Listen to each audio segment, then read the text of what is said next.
El miércoles pasado se cumplieron los primeros 3 años de la administración del presidente López Obrador. Ahí hizo un evento afuera del Palacio Nacional, un evento multitudinario. Según cifras oficiales, llegaron 250,000 personas, 250,000 de personas a el Zócalo y los alrededores del Zócalo, por supuesto, y dio cifras de cómo va, de cómo va el gobierno, de cómo van sus planes y cómo van sus proyectos. A partir de esta información, el colectivo de economistas México Cómo Vamos analizó los datos y tienen ya un diagnóstico de cómo va el país. En este diagnóstico se incorporan cifras sobre la recuperación económica y del empleo, de los programas sociales que tiene el presidente, de la pobreza, las finanzas públicas y la inflación. Entonces, la pregunta obligada es ¿cómo vamos? Y para hablar de ello está Adriana García, coordinadora de análisis de México Cómo Vamos, y Carlos Lascurain, director de Signos Vitales. A ambos les doy la bienvenida esta mañana. ¿Cómo están?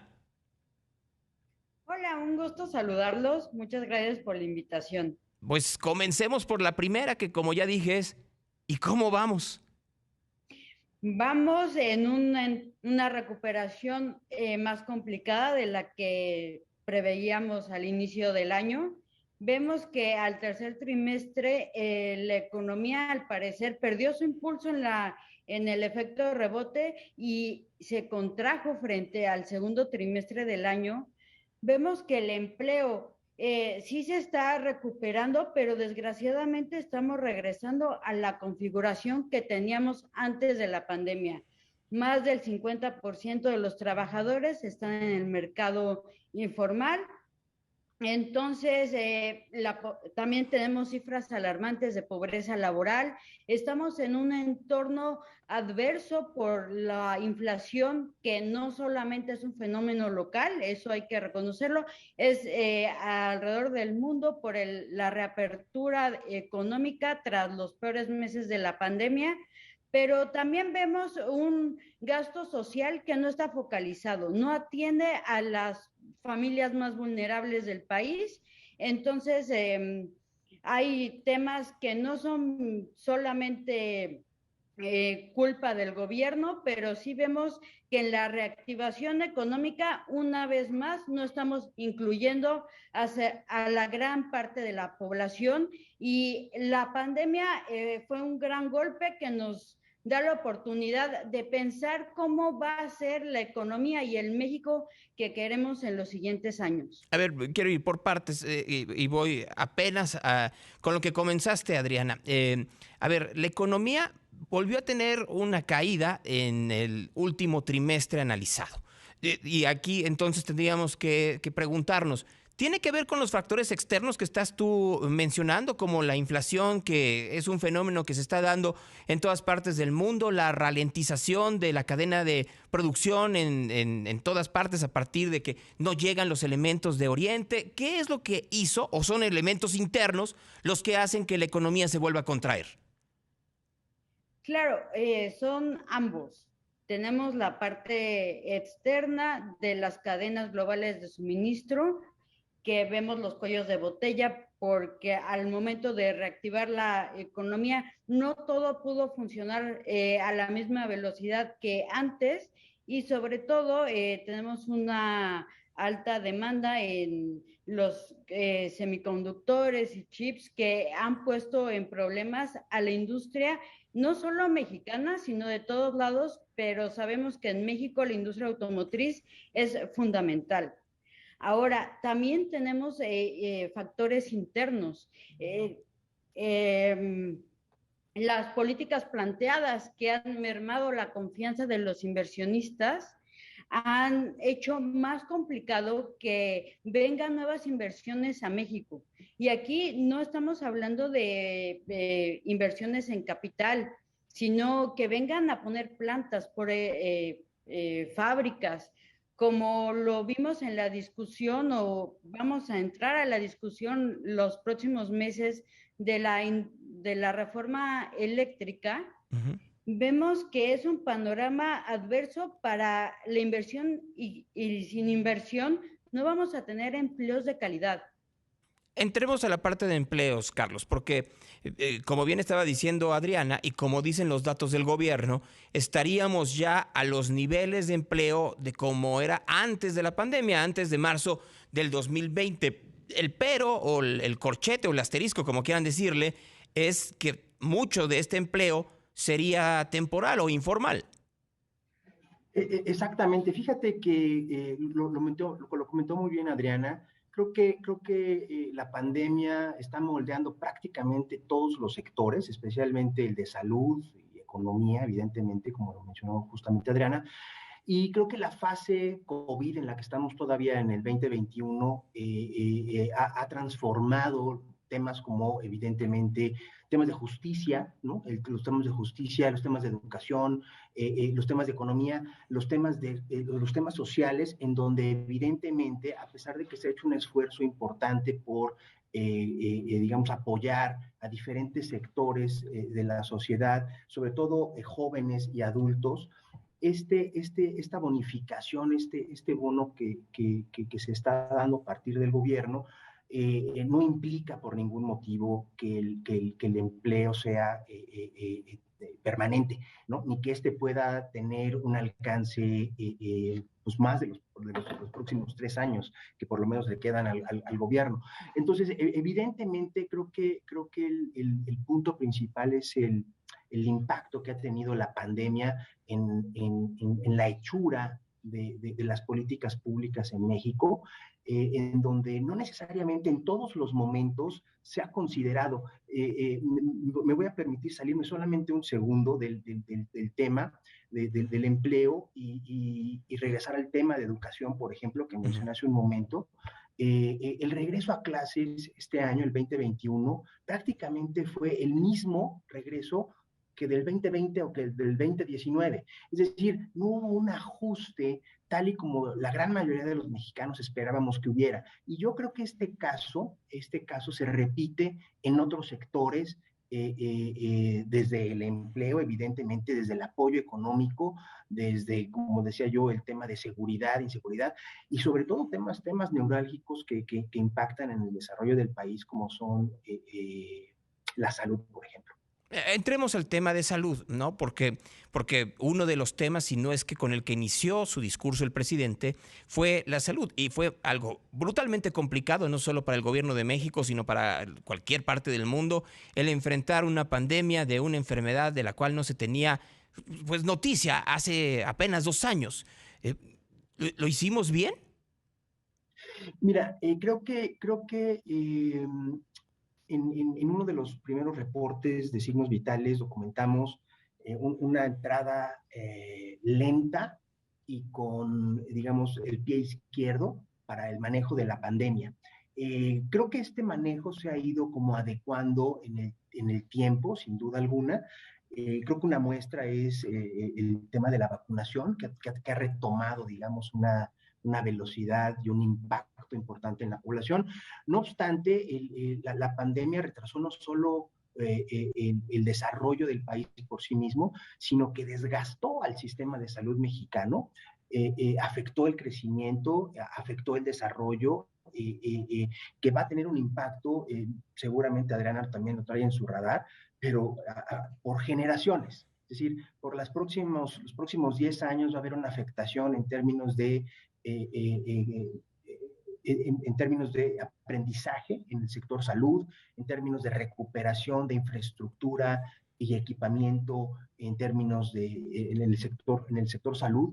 Por otro lado, lamentablemente, como seguramente también Adriana lo trae en su radar, los más pobres son los que finalmente han estado pagando, digamos, las consecuencias de las buenas o malas decisiones que se hayan tomado dentro del gobierno federal o de los gobiernos estatales. No tan solo creo que habría que ver el bosque desde una sola perspectiva, sino que también los estados y las entidades juegan un papel importante para poder, digamos, respaldar estas políticas. Entonces, en resumen a tu pregunta, creo que sin duda hay carencias evidentes en el sistema de salud. No podemos decir que estamos como en Finlandia o Dinamarca, y creo que el sistema de salud tiene rezagos importantes, sobre todo en términos de infraestructura y equipamiento, pero también en términos de insumos médicos. Uh -huh. Y bueno, pues podemos ver a los miles de padres de familia que están preocupados digamos, los medicamentos de sus hijos, pero también en otros padecimientos que se sufren en la sociedad Bien. mexicana. Déjenme ir una pausa y regresamos a hablar de pobreza y cómo vamos en el combate a la misma con Adriana García y Carlos Lascurain de México Cómo Vamos. Continuamos aquí en ¿Qué tal, Fernanda? Estamos platicando con Adriana García y Carlos Lascurain de México Cómo Vamos y de Signos Vitales. Y nos habíamos quedado antes de los spots QTF con el tema de la pobreza. Adriana, ¿está beneficiando la estrategia que ha implementado el gobierno federal para el combate a la pobreza? ¿Los programas sociales están siendo efectivos? Bueno, desgraciadamente al tercer trimestre de este año tenemos 52 millones de mexicanos que con su ingreso laboral no pueden adquirir la canasta básica para todos los integrantes de su familia. Esto no incluye las remesas y lo que vemos es que este dato es más alto de lo que teníamos en épocas prepandemia. Sí, es menor al segundo trimestre de 2020, que fue el punto más alto de la pobreza laboral, pero sin duda no son buenas noticias para los mexicanos. Y en cuanto a este tema, en México Cómo Vamos, publicamos recientemente el Índice de Progreso Social, que es una medida holística de las condiciones de vida a nivel estatal. Y aquí vemos, desgraciadamente, que el sureste del país se encuentra profundamente rezagado en los temas de bienestar social. Esta medida no sustituye al Producto Interno Bruto por habitante, pero sí lo complementa y nos da un sentido del acceso a servicios básicos, a educación, a información y a oportunidades que tienen los habitantes en su estado para poder progresar socialmente y tener una mejor calidad de vida. Hablabas de estados y hablábamos del sureste, ¿no? Que es una zona que ha estado rezagada desde hace décadas. Es una cuestión muy, muy complicada en un país en donde la producción siempre ha estado en el centro y en el norte, y la parte sur siempre ha estado muy por detrás. Pero si tuviéramos que resaltar o señalar algunos estados en donde se vea que sí hay un eficiente combate a la pobreza o un muy mal combate a la pobreza, ¿cuáles serían los que ustedes encontraron?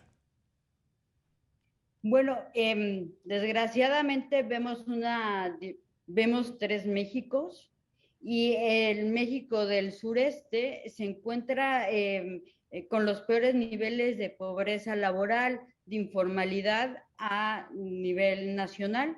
Entonces, vemos que la estrategia de los programas sociales de esta administración no está siendo focalizada y están siendo de carácter universal, como lo podemos ver con el programa de pensión a adultos mayores.